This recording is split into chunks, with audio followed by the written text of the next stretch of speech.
Merci beaucoup de m'avoir donné la parole. En fait, je m'appelle Ndiaga Gueye, c'est mon nom.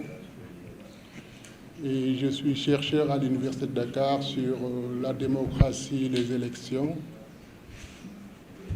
C'est dans ce sens que, dans le cadre du mouvement F24, je contribue en faisant en fait une réflexion sur le processus électoral en cours. Ce qu'il faut d'abord retenir en perspective de l'élection présidentielle de 2024, si jamais elle a lieu, c'est d'abord de comprendre que le régime en place n'a jamais organisé une élection démocratique depuis 2012. C'est quoi une élection démocratique? C'est une élection à laquelle la majorité des citoyens qui ont le droit de vote puissent y participer. Je vais vous donner quelques indicateurs. La dernière élection législative de 2022, 3 750 000 électeurs n'ont pas voté sur un fichier électoral de 7 millions. Il n'y a que 3 200 000 Sénégalais qui ont voté. Aux élections locales de janvier 2022, 3 450 000 électeurs n'ont pas voté. Présidentielle de 2019, 2 400 000 Sénégalais n'ont pas voté. Aux législatives de 2017, sur un fichier électoral de 6 200 000, il n'y a que 3 400 000 qui n'ont pas voté, qui ont juste voté. Ça veut dire que sur un fichier électoral de 6 200 000, 3 798 000 n'ont pas voté. Comment ça s'explique? En 2017, la stratégie pour empêcher les Sénégalais de voter, c'était la rétention des cartes d'électeurs. Un fichier électoral de 6 200 000, 2 798 000 n'ont pas reçu leur carte d'électeur. À l'élection présidentielle de 2019, la stratégie change. Ce n'est plus la rétention des cartes d'électeurs, mais la modification de la carte électorale à l'insu des électeurs. La conséquence, la création de bureaux de vote fictifs, la création de bureaux de vote non localisables dont on ne sait où est-ce qu'ils sont, la création d'abris provisoires au nombre de 2 100 000, et au résultat, 2 400 000 Sénégalais n'ont pas voté et le président Macky Sall a gagné au premier tour à 58,26%. La même stratégie électorale est en train d'être déroulée à perspective de l'élection présidentielle de 2024. Aujourd'hui, il y a combien d'électeurs pour l'élection présidentielle? Personne ne sait. Aucune communication. Combien de bureaux de vote il y a? Aucune communication. Et ce n'est que le 25 janvier dernier qu'ils ont publié en fait la carte électorale. Et nous avons eu à analyser cette carte électorale depuis lors. Et nous pouvons dire que les résultats que nous avons pu trouver, c'est que nous avons un fichier électoral de 7 371 382 électeurs. Par rapport aux élections législatives de 2022, juillet 2020, il y a une augmentation de 334 916 électeurs. Ça veut dire quoi? Près de 2 millions de Sénégalais ont été privés de vote par une révision des listes électorales de très courte durée. La population électorale du Sénégal en 2023, c'est-à-dire la population en âge de voter, est de 9 400 000 Sénégalais. Or, nous avons un fichier électoral de 7 millions. Ça veut dire qu'au moment où ils décidaient de la période de révision exceptionnelle des listes électorales, il y avait environ 2 400 000 Sénégalais qui devaient s'inscrire. On leur a donné un mois. Et quand vous regardez bien, ce n'est même pas un mois, parce que l'arrêté préfectoral disait qu'ils travaillaient 6 jours sur 7, 10 heures par jour. En conséquence, ça faisait 230 heures. Ça faisait 9 jours qu'on a donné à 2 400 000 personnes pour s'inscrire sur les listes électorales. Le résultat, il n'y a que 334 000 qui sont inscrits. 2 millions de Sénégalais exclus du vote. Toujours dans l'analyse de cette carte électorale, nous avons trouvé qu'il y avait 15 633 bureaux de vote et 6 692 lieux de vote.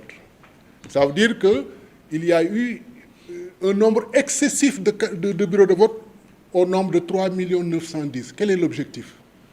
C'est d'empêcher l'observation électorale des bureaux de vote par les candidats. Parce que plus il y a de bureaux de vote, il table sur le fait que les candidats n'ont pas les ressources humaines, n'ont pas les moyens financiers pour être présents dans tous les bureaux de vote.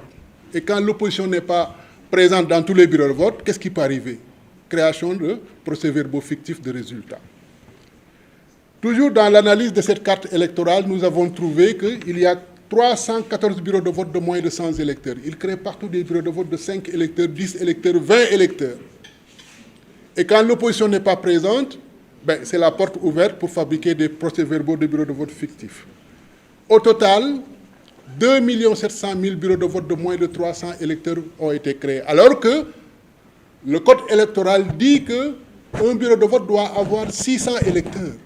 Et le dernier bureau de vote d'un lieu de vote doit être de 650 électeurs. Mais eux, ils ont créé 2736 bureaux de vote de moins de 300 électeurs. Mais ce qui est encore plus problématique, c'est qu'en fait, dans cette carte électorale qu'ils ont commencé à créer depuis l'élection présidentielle de 2019, il y a des bureaux de vote délocalisés qui sont transformés en bureaux de vote fictifs, des bureaux de vote non localisables et des abris provisoires. Pour l'élection présidentielle de 2024, l'analyse de la carte électorale qui a été publiée le 25 a révélé que nous avons 826 bureaux de vote délocalisés, transformés en bureaux de vote fictifs, impactant 469 291 électeurs.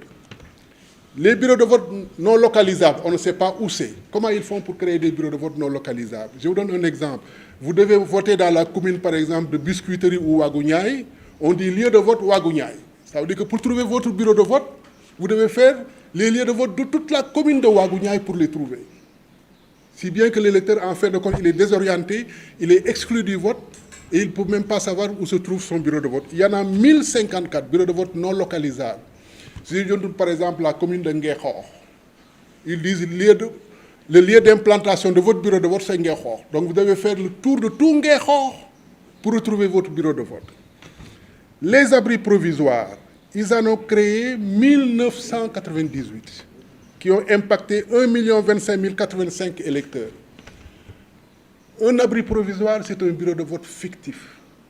Un bureau de vote mobile du moins. Un bureau de vote non localisable, étant en même temps un abri provisoire, facilement on peut le transformer en bureau de vote fictif. Déjà, on ne sait pas où est-ce qu'il est. Ensuite, il est mobile. C'est un abri provisoire, on peut l'installer partout. Donc, ils en ont créé 1098. Donc, au total, entre abri provisoire, bureau de vote non localisable, bureau de vote délocalisé, il y a 2 023 579 électeurs qui sont impactés. Et les départements qui ont le plus de bureaux de vote fictifs délocalisés, c'est Dakar, Pikine, Guédiawaye, Keur Massar. La région de Dakar compte 10,26% des électeurs du Sénégal. Si vous gagnez Dakar, pratiquement, vous êtes assuré de gagner l'élection. Il y a 189 bureaux de vote fictifs à Dakar.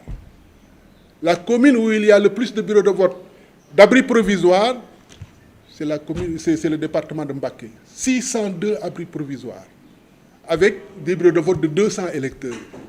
Je vous donne Touba Mosquée, la commune de Touba Mosquée, le bureau de vote de Touba Darou Khoudoss, Université Touba Darou Khoudoss. Ils ont créé 95 bureaux de vote d'environ 250 électeurs. Alors que si on avait fait ce que la carte électorale avait dit, 600 électeurs par bureau de vote, ils auraient créé au maximum 49 bureaux de vote. La logistique entre 95 et 49, il n'y a pas de différence. Donc, ils le font exprès pour désorienter les électeurs. Là où ils ne peuvent pas voter, là où ils ne peuvent pas gagner, il faut désorienter les électeurs, il faut créer la confusion pour amoindrir la défaite. Là où ils peuvent gagner, ils font le maximum. Il n'y a pas de bureau de vote délocalisé, comme au nord, comme à Fatick, il n'y a pas de bureau de vote délocalisé, non localisable. Donc aujourd'hui, pour la transparence du processus électoral de l'élection présidentielle 2000, il est fondamental qu'un travail de terrain se fasse pour vérifier la réalité de la carte. Parce que ce que je vous dis, ça c'est le minimum que j'ai pu identifier. Parce que pour véritablement identifier tous les bureaux de vote non localisables, fictifs, abris provisoires, il faut connaître la réalité de chaque commune. Ça veut dire la géographie de chaque commune et les infrastructures qui y sont. Donc aujourd'hui, les candidats doivent mobiliser le représentant dans toutes les communes, parce que la carte électorale est établie par commune. Donc il y a une carte électorale communale. Donc dans chaque commune, les candidats doivent mobiliser le représentant afin de vérifier la réalité de la carte électorale. Là où on a installé un bureau de vote comme abri provisoire, est-ce que c'était nécessaire? Est-ce qu'il n'y avait pas d'infrastructure, d'école, de maternité qui pouvait accueillir ce bureau de vote? Est-ce que ce bureau de vote existe réellement? Donc il y a un travail de terrain à faire. Et aujourd'hui, rien que sur le territoire national, il y a 15 633 bureaux de vote à vérifier. Ça, c'est un travail qui demande des ressources humaines et il est fortement recommandé que le candidat mutualise leurs efforts et leurs ressources humaines. Sinon, comme en 2019, il y aura une victoire surprise de la coalition politique au pouvoir. Je vous remercie.